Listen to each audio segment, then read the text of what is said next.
સુરત શહેરમાં ઠેર ઠેર જગ્યા પર લાગ્યા બેનરો. ભારતીય જનતા પાર્ટી દ્વારા લગાવવામાં આવ્યા બેનરો. ફોન લગાવો યુપી જીતાઓના સૂત્રનો બેનરમાં ઉલ્લેખ.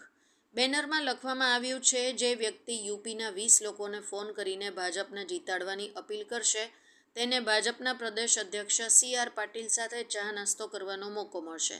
યુપીના 20 લોકોને ફોન કરી ભાજપને જીતાડવાની અપીલ બાદ જે વ્યક્તિઓને ફોન કર્યા તેનો નામ, નંબર, લોકસભાની વિગત જે તે ફોન કરનારે આપવાની રહેશે. ત્યારબાદ 4 જૂન પછી આ વ્યક્તિને ભાજપના પ્રદેશ અધ્યક્ષ CR પાટીલ સાથે ચા નાસ્તો કરવાનો મોકો મળશે.